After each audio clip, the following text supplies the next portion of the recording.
भारत माता की, सत्य सनातन धर्म की, सत्य सनातन धर्म की, सदगुरुदेव भगवान की, सदगुरुदेव भगवान की।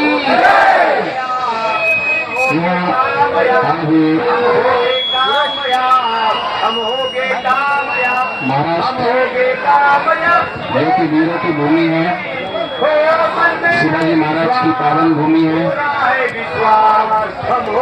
जिस प्रकार चाणक्य ने चंद्रगुप्त मौर्य और सम्राट अशोक इस भारत को दिए थे, उसी प्रकार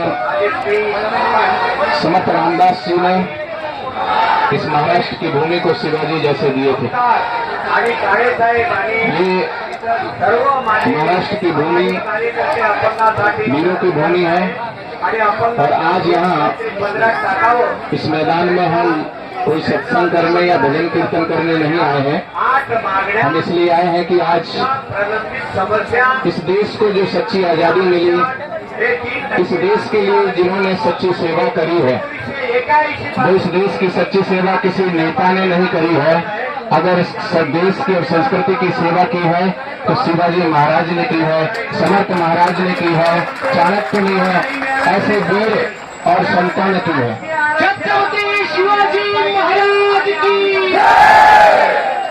लेकिन आज बड़ा दुर्भाग्य है कि जब जब हमें सच्ची आजादी और सच्ची संस्कृति चाहिए तो हमें आवाज उठानी पड़ती है और वो आवाज नेता नहीं उठाते, बापूजी जैसे प्यारे संत उठाते हैं, साध्वी प्रज्ञा ठाकुर जैसे संत उठाते हैं, धनंजय भाई देसाई जैसे राष्ट्रभक्त और देशभक्त और सनातन संस्था जैसे डॉक्टर आठवले जी और उनके जो राष्ट्रभक्त वीर भक्त हैं वो लोग उठाते हैं।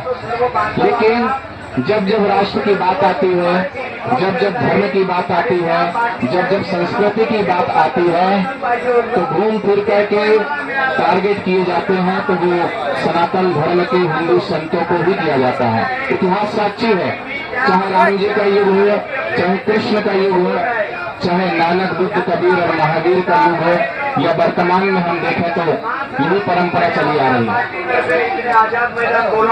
लोग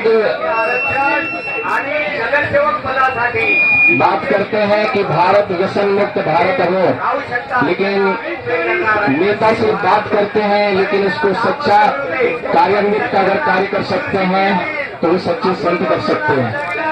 बापूजी ने सपना देखा कि व्यसन मुक्त भारत हो, और बापूजी ने वो खाली सपना नहीं देखा, युवा धन सुरक्षा चला करके पूरे देश में करोड़ों करोड़ों युवाओं के जीवन को परिवर्तित किया और व्यसन मुक्ति की तरफ को उन्मुक्त किया। बापूजी के प्रेरणा से करोड़ों करोड़ों युवाओं ने युवा धन सुरक्षा फल करके अपने जीवन को परिवर्तित किया।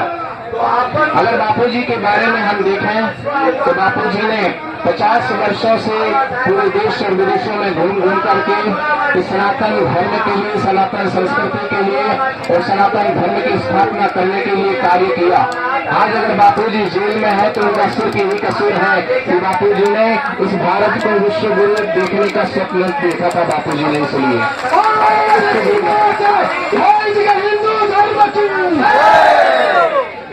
वो बापूजी जिनको कभी इस पूरे भारत की तरफ से प्रतिनिधित्व करने के लिए शिकागो में भेजा गया था।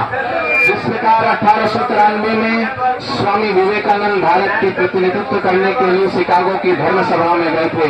100 वर्ष बाद बापूजी इस भारत देश को प्रेजेंट करने के लिए, भारत का प्रतिनिधित्व करने के लिए गए, लेकिन आज उन्हीं संतों को जेल में रखा जाता है। क्यों?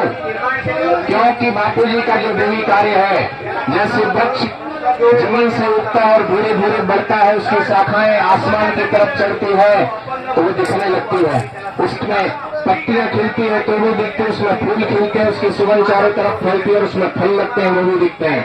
उसी प्रकार बापूजी के देवी कार्य सनातन धर्म की स्थापना करने के लिए इन 50 वर्षों में बापूजी ने हर कार्य को कहा नहीं नेता की तरह, बल्कि किया है। बापूजी ने 21 हजार बाल संस्कार केंद्रों की स्थापना करी सनातन धर्म की स्थापना करने के लिए, और सनातन धर्म की स्थापना करने के लिए बच्चों के अंदर वो संस्कार। बापूजी के गुरुकुलों में पढ़ने वाले बच्चों के विचार देखिए।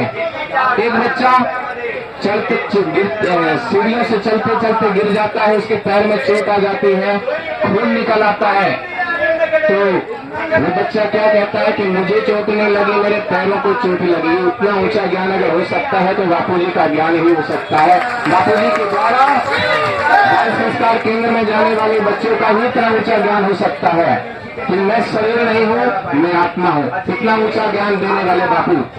और बापूजी ने लॉर्ड मैकाले का एक षड्यंत्र था कि लॉर्ड मैकाले जब भारत आया तो उसने देखा इस भारत देश में गरीब लोग नहीं बसते, इस भारत देश में सच्चे अमीर लोग बसते हैं। और इस भारत देश में जहाँ इस देश की संस्कृति जो राम की संस्कृति है, कृष्ण की संस्कृति है, नानक बुद्ध कबीर और महावीर की संस्कृति है, ऐसी महान संस्कृति को अगर हम गुलाम करना चाहे, गुलाम बनाना चाहे तो उसे आसानी से नहीं बना सकते, क्योंकि मुगलों ने